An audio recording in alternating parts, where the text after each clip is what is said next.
Yeah? Alright. So when I clap is basically when it starts. Oh, you're gonna clap? I'm gonna, yeah. What, like a proper... Like I'm actually gonna clap. Oh, Just a second nice. thing. Alright, Cool. 3, Okay, cool. 2, and.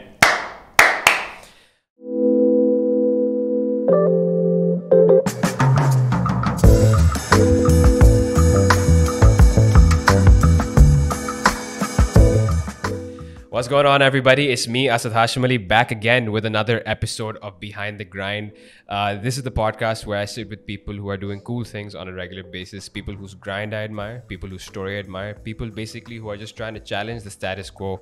And if you've noticed over the past couple of episodes, we've taken quite a rift away from the standard motivational stuff that was going on, and we've actually started talking more along the lines of what's happening in the landscape today, especially in Pakistan. How are some of these people that I've met actually inspired by what's happening around the world? And I thought that again I'd change, the references up. Fitness is a big part of my life. The past couple episodes were around fitness. Retail came in there as well.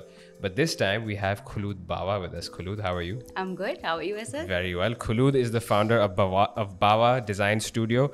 And I'm actually going to ask you firstly. Yeah. What is Bawa Design Studio? How did it start?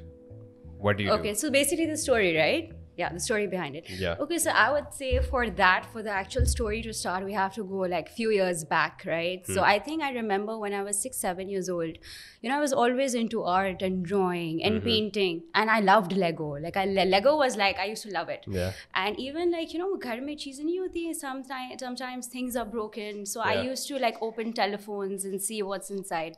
So I felt like I always knew that I was always into a creative field. Like art was something that I was always like, I felt like I wanted to do that. But the thing is also, so in university and in school, I always had art. I went for art, but I always kept my options open because I have 2 other sisters. I don't have a brother, right? And my dad has his own business. So he was like, you know what, you help me out. And I was like, okay, fine. You know what? I'll keep my options open. I'll have this, which I really want to do. But that is also something like economics. And I remember I was really good at it also. So I was like, you know what? Let's just see. But eventually when it was time to choose, I was like, you know what? This is something that I really want to do. And then my dad was like, fine. I have, mashallah, very supportive parents, right? So he was like, fine, do whatever you want to do, bas dil laga kar karo, right? So I was like, fine, sahi hai. So when did this happen, by the way? What? When did you make the jump into your own venture? This is after, so basically I graduated and then I worked for 3 years at Aishwarya Abdullah. And then after that, so this also stems from the fact that my dad, I'm from a Maiman family, right? So my dad has his own business. So, I have grown up with the idea of saying, profits are always better than salaries. So I knew, so my dad was like, you know what, start off, you need to, as soon as you graduate, you need to work. You need to work for somebody else, learn from them, and then eventually do your own thing, right? Yeah. So I had that sort of a thing that, you know what, I'll probably do something of my own. So after I graduated, this is like, so I went into this field and basically, so I started off as soon as, I graduated I was in Indus Valley. And I initially went for architecture for Indus Valley, right? And then from architecture, I switched to interior design. And then interior design, the department I wasn't very happy. And I was one of those kids, the studious 10A student. And I was like, yaar, main kya kar rahi hu? Matlab, I like this department wasn't, I don't know at that time. So this one of my friends, she was switching to UK for this course. And it was interior architecture. And I was like, you know what, this is brilliant. It's a good mixture of architecture and interior design also. So I was like, yeah. So then I graduated and then I went to UK and then that's how it happened. And so when I came back and then eventually, So I was like, Bawa Design Studio is, and that's also an interesting story, by the way, behind Bawa Design Studio. Yeah. So when I was in university, there was this very famous architect called Jeffrey Bawa. He's a Sri Lankan architect. Okay. So when I was in university, people used to say, "Oh, are you related to Jeffrey Bawa?" And I was like, "Yeah, I'm related to him." I was like, "No, no." Yeah. So I'm like, no. But so that resonated with me, right? And my surname is Bawa, so I was like, you know what? Let's just use that. Yeah. So that's this was in the UK. Yeah, this was in UK and this was also in Indus. People at Indus, because my surname was Bawa, right? So they used to ask me here also. So I was like, yeah, wow, you might as well just use it. All right, interesting. So yeah. So you came back from the UK, you started working at Aishwarya Abdullah. How was that experience? Oh, that was great. I think I've been so blessed, alhamdulillah, that you know what, initially, so my dad, he was just like, you know what, as soon as you graduate, you shouldn't, I think, and I would like to say to all those people who are starting new things, I think it's very important to work for somebody else, and work from somebody. You need to have a good boss. Learn from that. And if it's a great company, then double bonus for you, right? Yeah. But so my experience at Shahid Abdullah was basically, it was quite a grind. So 9:15 I had to put in biometric, and then 9 to 6. The good thing was there wasn't any late sittings, but it was like, if I was 1 minute late, they would cut my salary. So it was like a proper, and Shahid Saab himself, like Shahid Abdullah, he's such a charmer, so he is like, when you have that mentor, when you have that kind of a boss who you're just like, wow, he's so cool, that sort of motivates you. And I remember I used to go to site, and he used to be like, what do you think of this place? And I used to be like, oh, it looks nice, it's good, yeah. Certain things here and there. He was like, tum dekh hi nahi rahi ho. Main bola, kya dekhna hai? He was like, tum dekh nahi rahi ho. Main bola, kya dekhna hai? So he was like, no, see the ground, see the small things, like. And I used to be like, I never really saw those things. And he trained my eye. So I feel like that was a very good learning point. So I think that is the key. You need to have something when you start off, a place where you can actually learn. Yeah, that's where leadership kicks in. That's so important to actually have that boss who's also a mentor, who is holding your hand throughout all of this as well. So what got you to jump ship? Like, if it seems like it was a great experience, it seems like you learned a lot as well. What got you to take that leap of faith and go into making your own little shop? Making that. So basically, I was obviously, I liked this, like the whole, like the work experience there also. But obviously, man, when you're doing your own thing, you have that power of, when you're working for somebody else, in terms of design, our field is very subjective, okay? Yeah. It's not factual stuff. There is no right or wrong, right? So for an aesthetic, it might be, some people might feel that your work is great. Yeah. Some people might feel, it's say it. So I feel like when you're doing your own thing, you have that power to do exactly what you want, and it's your aesthetic, it's your individual style, or it's your way of looking into things. I wanted to do this for a long time. I wanted to do something of my own also, because I was like, what, if I don't do it right now, when will I do it? So I took that leap of faith, and I was like, let's just, and the good thing, the weird, I don't know if I call it weird, I started this during Corona. Really? Yeah, yes. So basically it hasn't, when you asked me to come, so I was like, it hasn't been really long. It's only been like 1 year and 4 months since I started this. But so we have a friend whose name I'm not going to take right now, but I was like, I saw a video of yours and you had this soundtrack on. And I asked, what was the name of the song? I know. She asked me about it. She was like, the answer was only given when I'd follow your page. So I was under this impression that you were doing your design studio for a while now. It was quite hush-hush. And then you decided to finally, put it out there to the world. Oh, no. So basically, So that basically Corona this is my Corona baby, basically, I call it. Achha. So, Corona, So Corona, how everybody was, there was this time when everybody was at home. There's nothing to do, nowhere to go. So I was like, what? So what I had done was, I had done a project before this. I had done my brother-in-law's office. I don't know if you've heard of it. He runs a digital agency by the name of Wireledge. So yeah. So I've done their office interiors, right? So that also gave me a push, and I was like, what, I'll quit my job and let's just see. And then Corona came in, and I was like, oh shit, this is what happened? Ugh. So now I don't have a job, and now I'm like at home alone. Like, what am I doing? So, but then I was thought, this is a great time for me to create content. That's what, the videos that you see, it's all that I did during Corona. So Nice. I used to do everything myself, edit them, do that, and just making content and doing rendering 3Ds also. So that's how I developed my page during that time. Interesting. Yeah. Very so cool. It's been like, what, 1 year, 4 months, I would say. All right. So how's it been since the start of it? Of course, I'm sure lots of challenges, lots of ambiguity, to now where things seem to be normal. Normal, yeah. So to speak. How's it been for you over the past year and a half-ish? Man, I think, mashallah, it's been great. It's been it's been so I started, as I said, like I had a project before I started, so that obviously gives you a little confidence. You know, I knew there's one thing, and then during Corona, when I started putting up my content, you know, a lot of people approached me through Instagram also, and a lot of it was word of mouth also. Like, you know, through ASA, I've been working with clients, so they would refer to me. So I did this place at Shehbaz recently. It's called Margot's. It's a bakery and a cafe. So that's my first commercial project that I've done. Really? Yeah. So Wow. mashallah, and it's on a great, nice location also. So that is something that I did. Then I did a small pop-up temporary exhibition space, and I'm doing a modeling of an staging of an apartment. And now I'm doing a motorcycle showroom, and I'm very excited about it. And it's the first time they're bringing in motorcycles for women. Really? Yeah. So, and they were like, you know, we want a girl also on board. So just to, you know, to have that thing that, you know, a girl is designing a showroom also. So it's been great. But then I see it's not easy. You know, when I was doing 9 to 5, now I feel it's so much easier. You know, now I feel there is no time to switch off. It's like constant, you're just in a constant, ab kya karna? You know, what do you have to do next? How do you keep on going? What do you do? And then I feel that initially I was creating a lot of content, and now I don't get the time. There's so much to do. And also because it's not like I have so one of the struggles I would say is, you know, when I started off, I was like, should I have a big team? Should I not have a big team? Should I do it? And then my dad again, you know, because he's like a bit, you know, he keeps on feeding, and he's like, you know what, right now, because I honestly really enjoy designing, right? So he's like, you know what, you don't want to be going around running an office. Don't do that. Right now, start slow and steady, aram se dekho, see how it goes, how the flow of things are.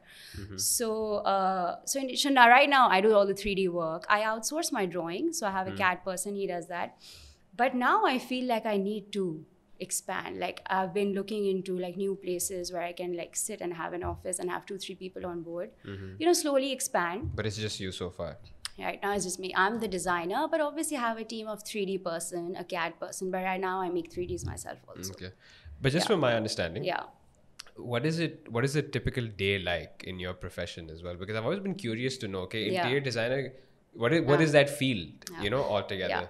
Actually, so you know what you said, interior designer, there's also a very you know, people get confused, what is an interior designer and interior. So obviously I have graduated in interior architecture, but interior design also sort of sits within interior architecture, right? So architecture is basically, if I say it in terms of economics, you know, it's the macro, it's the shell, right? Architecture. Now you're talking my language. Yes, that's what's easier, right? Yeah. So but then when you talk about interior design, that's like design a building from inside out. So interior architects are also they do a lot of structural stuff. Interior designers, they might not necessarily, but because I've done interior architecture, I know a lot about structural things. So a lot of space planning, zoning, you know, how you want the seating to be. So interior architects are sort of connected, and they are brought on board way earlier, and so they can be sort of involved with the technicians, with the contractors and builders. Interior designers somewhat, they would say, or interior decoration is also another. We do all of that, but interior design is more about like furnishing a room or like aesthetics of a room. So even that is, and my company is more about its interior architecture, you know. So when I did this restaurant and a bakery, so it wasn't just like furnishing a building or a room, it was also about the architectural, the external part also. So does this mean so the day, of course, sorry, I'm just like so the day, okay, so with us there are 2 basic things, right? So one is the design part, right? So when I start something, I always start off with a narrative or a conceptual idea. For me, that is what keeps me going. You know, you need to have a story behind, because art as itself is a very subjective thing, right? So there is no wrong chair or a right chair for a room. What is a right chair is that conceptually the story should match up, and that's why you're choosing that, right? For me, that is exciting. That keeps me going, right? So design part, so I keep my days in such a way that if I have site visits, I keep few hours in the morning where I'm just like sort of designing and doing things.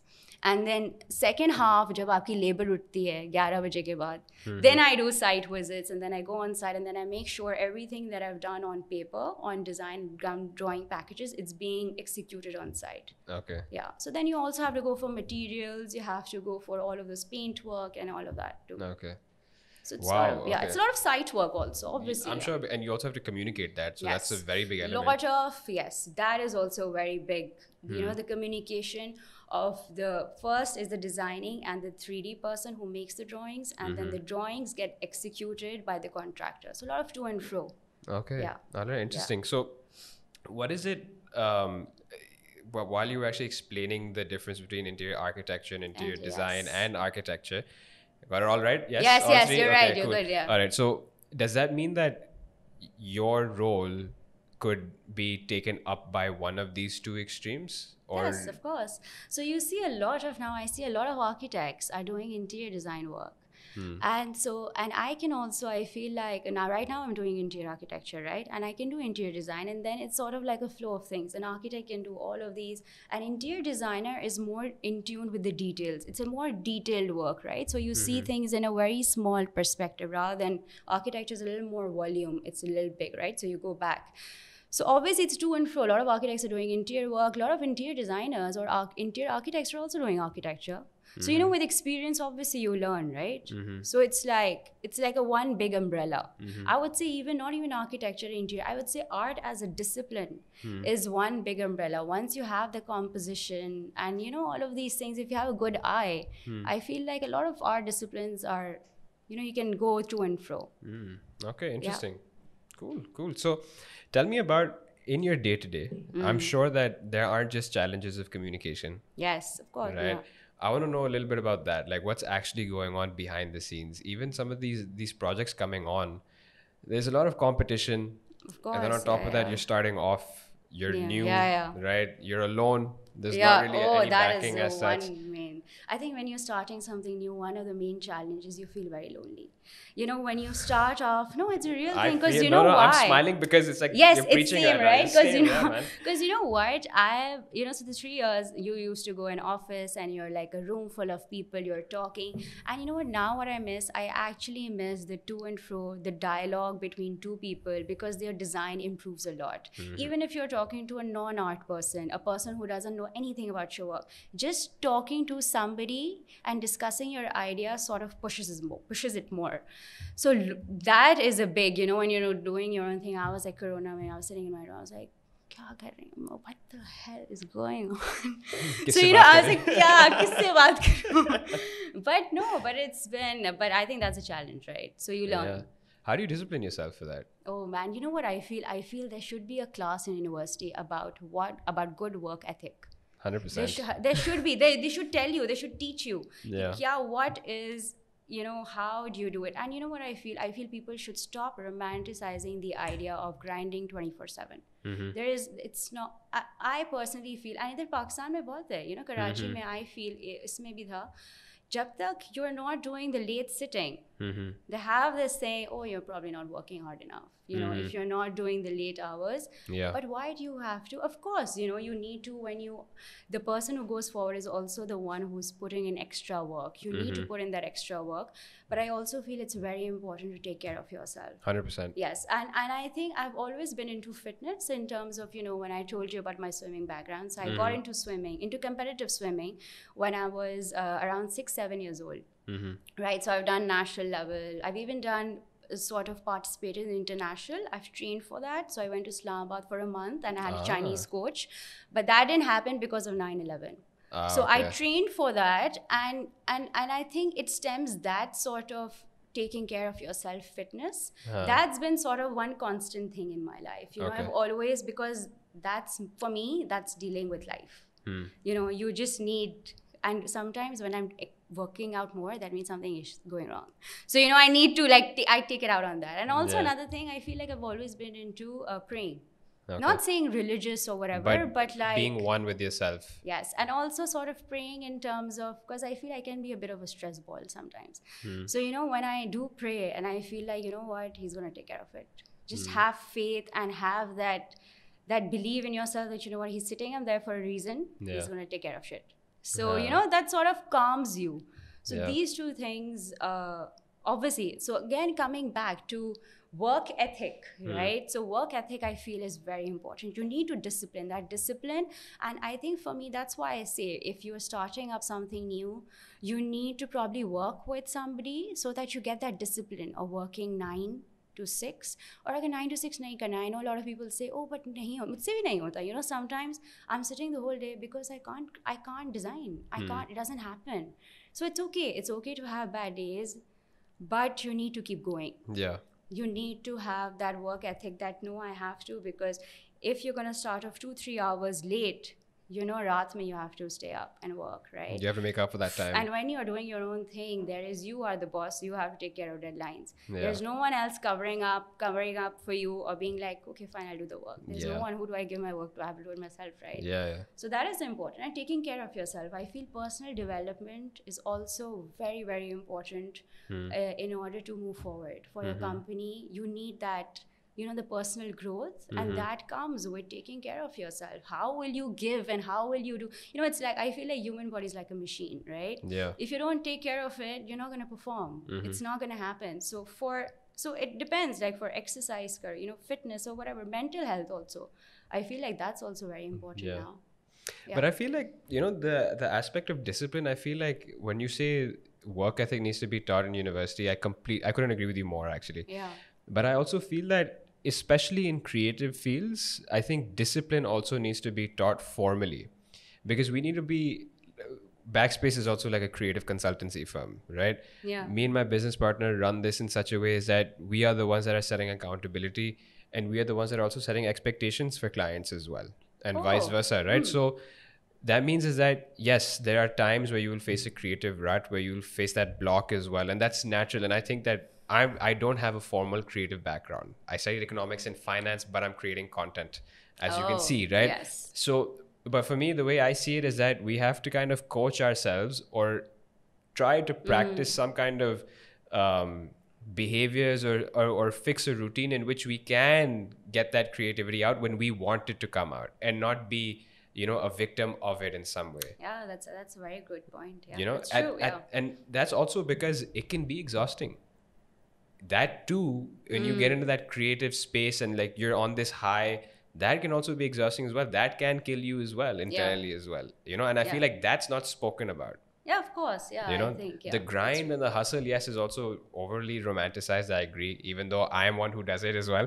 Even I'm also a victim of that. Exactly. But at the same time, I completely agree with you. Self-awareness is key. Yes, And that's very important. and self-help also throughout this whole process. Yeah. But tell me about the challenges that you face as a female entrepreneur doing all of this. That's like. So, you know, when I started off, and I remember this first project I had a meeting and I went to it, and he was like, oh, ये तो बच्ची है, आपने पढ़ लिया है, पूरा पढ़ लिया है, सब आप कर लेंगी. मैम ने हाँ, अच्छा आप शौकिया काम कर रही हैं. And I was like, why would you, what do you mean? Like, you know, and I also feel like the labor here, you know, being a girl, sometimes they don't take you very seriously. I don't know, this sort of doubt. The same thing, if a guy or if you know, somebody else is saying, they're going to listen, they're going to be like, acha, you know.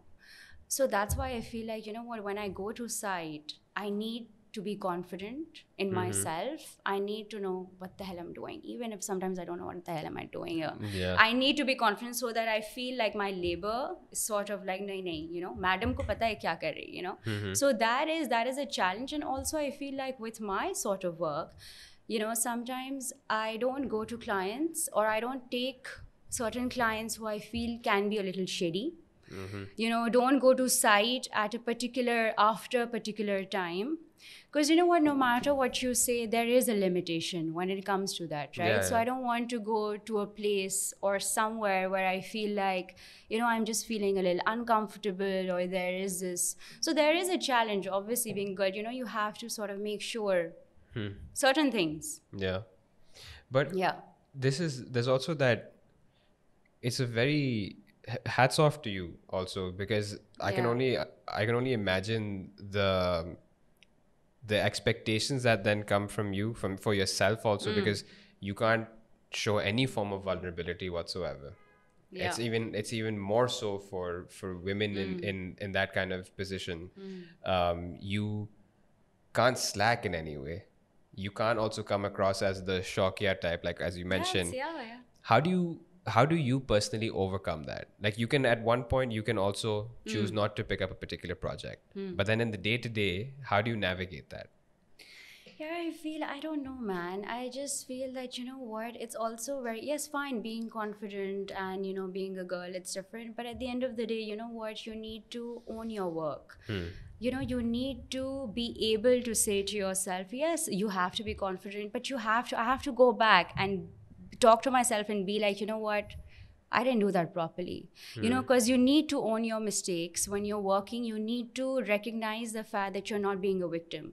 I'm not a victim. Just because I'm a girl, I'm not a victim. So what? It's okay. You know, you can manage your work. What the main thing is, and what's important is, don't blame others. Don't blame, if, for example, if I'm going to the site and something goes wrong, I don't blame the contractor. Oh, you know what, you didn't do this properly. Or the client, oh, but you know what, you asked me to do this. That's why it's very important to sort of recognize your own mistakes also, because that's how you grow and that's how you learn, right? So it's okay to be vulnerable. I think there's nothing wrong. It's okay. So it's fine. You know, there is a difference. Biologically, men and women are different. You know, when I say that, you know, labor sometimes doesn't take you seriously, then on the flip side, you know, our labor, and I've had a very good experience, they're very respectful. You know, I haven't had a very bad experience that I felt like, oh, you know what, this guys, actually, when I go to sites, they're so respectful. They're like, oh, baji apan, you know, they get me chai, they get me, you know.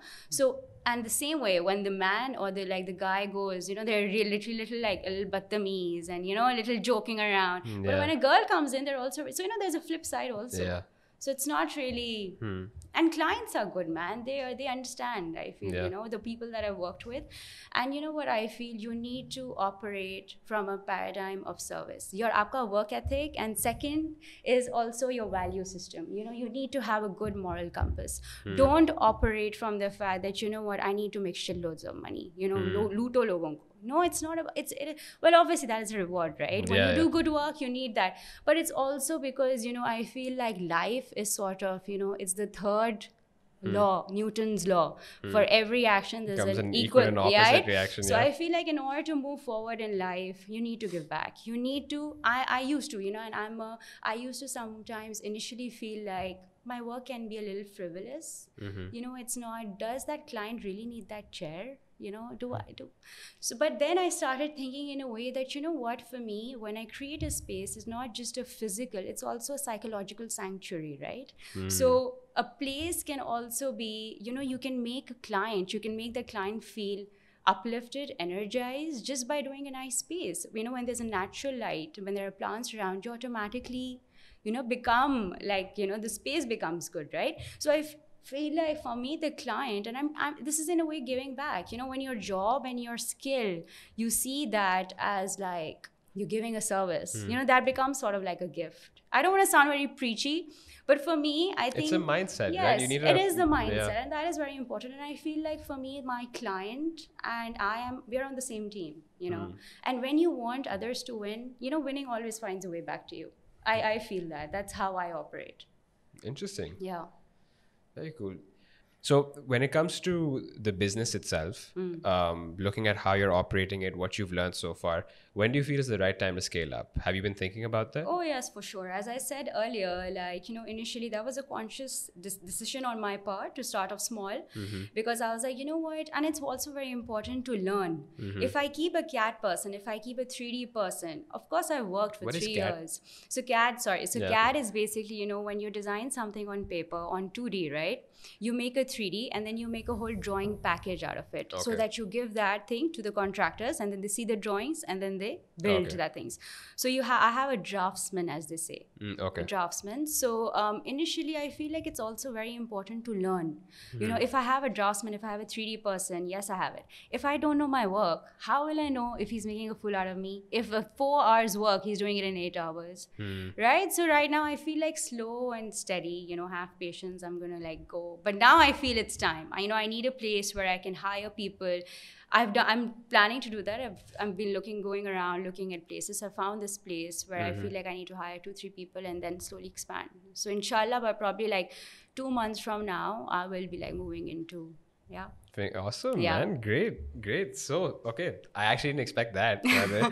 Cool. So when you were growing up, Yeah. I think you've already answered this, but when you were growing up, did you think that you would be doing this? Did you think you'd be starting off your own venture in a design studio? You know what's so funny? You know how when you're young, you need to write those essays? What Yeah. do you want to be when you grow up? Yeah. I always wrote, I used to go, so, you know, I always like the blend of art and science also. So my dad was like, architecture is good, you know, interior design. So I always used to write that. So I knew from the beginning that, you know, I had that creative, it needs to go into that direction. But I was also like, you know, I need to help my dad in some way, because my younger sister, she does that now, she's doing that. Okay. And sometimes I feel like, you know when you're talking about, oh, you need to have a dream or like, you know, something. Yes, probably. And like my motto is, you know, whatever you do in life, dil laga kar karo. But that dil laga kar karo is also, it comes in when you really love something, right? So, and I knew that I genuinely enjoy doing this. So I was like, I probably had an idea that I would probably be doing this. Yeah. So it's been going well, alhamdulillah. It's been going as per plan. Yeah. And along the way, has there been any important lesson that you feel like you've learned that has just stuck with you throughout? Yeah, I feel, as I said earlier, you know, that you need to own up to your work. You need to be honest to yourself. Don't be the victim and don't blame your shortcomings on somebody else. You know, there is no perfect. When I started off, I was like, my first project, it'll be perfect. It is not. It won't be perfect. It can't be perfect, right? Because every winner was once a loser, right? That's how you start off. So, and then I feel like you need to be. You need to be able to come back home from site, sit on your own and be like, you know what, probably that was a bad design decision. You know, that's how you learn. It's called humility. Yes. And you know what, my dad has told me this. My dad is like, you know what, whenever you do a project, make a list. Make a list of all the bad design decisions, what all this stuff that you've learned, the bad and the good side also. What stuff that you've learned from that. Yeah. And I went to my dad, and my dad, after I finished the Margot's project, so my dad was like, oh, did you make that list? I was like, yeah, I made that list. It's on my head. He was like, no, put it on paper. Write it down. So that, you know, when you're going back, you know this. So that is a lesson. I feel like when you can only grow and you learn if you acknowledge your mistakes and you know you have made a mistake. You're not a God gift that, you know, you will do everything perfectly. Yeah. So that's one of the lessons that I've learned. And so the next question is actually advice for other business owners, but I also like keep looking at how this conversation is going. What 2 pieces of advice would you give to new and upcoming businesses or startups, based on one piece of advice that I'm expecting or I'm hoping for is like for the soul, for the heart, and the other one's for the brain. Yes. Keeping in mind that now you also have to take care of finances, payroll, receivables, procurement, client servicing, you know, all that jazz. Yeah. You know? Agreed. Yes. So I think, you know what, first, if I limit it down to 2 pieces of advice, I think first is, obviously, when you're starting up something, it's very important. I would say don't start as soon as you graduate. You know, learn 3 to 5 years. You need to learn from a good boss or from a good company. You need to learn how it's done. I think it's important, right? And in that you learn discipline, you learn all of that. And second thing is you really need to find what you like in life. You really need it for your heart, and your heart knows it, right? When you find when the thing that really, it doesn't feel like work because you really enjoy it. So I feel like sort of find your dream, not your parents' dream, your dream, right? You need to do that and then it's just, there is no formula. It's just hard work. And I learned this because I used to swim and I did it from a very early age. Nothing is going to come in a plate for you. There's nothing there. There is no such thing. You need to do hard work. Just hard work, wear those blinders, horses blinders, blinkers, and every consistent hard work every day. And then after you do that hard work, you need to have faith and you need to believe. You need to believe that it's going to work out. It's, everything is going to fall into place and it's going to happen. So I think the grind, there is no escaping. There is no, okay, or you know what? And I say that startup is not, it's not a sprint. When you start up or you start a new thing, it's not a sprint, it's a marathon. It's consistent hard work throughout the years. It's a lot of patience and, you slowly climb up the ladder. Right? So this is what it is. Cool. I have a question about, because of your swimming. Yeah. I know you've broken records at an early age as well, yes. Where it was a 50-meter freestyle and butterfly as well, right? Followed, I did. I saw nice. 33.38 seconds for freestyle 50 meters and 37.3 seconds for the 50-meter butterfly. Yes, did I get that right? Yes, nice. Is there anything else? Yeah, you have. I think you've covered it. Yes, I have. Okay, awesome. Yes. Awesome. All right. When you were at that age, yes, did you have this mindset then also? Or do you just feel like, oh, you know what? Should I tell you one thing? Honestly, I was quite badass when I was young. And you know how did that happen? That was because, my dad used to be like, initially I started off just for fun, I was just like, say, yeah, I'm going to train. And my dad is like, it's just a sport. It's okay. You win or lose. You do the hard work and then it's okay. Just have faith. And probably that gave me confidence to fail. It was okay. I was like, fine, it's a race. But you know what? The real scary stuff happened. The real scary shit. It started when I started winning. When you win, then you don't want to go back. Yeah. It's fun when you start from here and then you slowly go up. But when you're up there, and then that's how when I started to get scared. I was like, oh no, now I don't want to lose.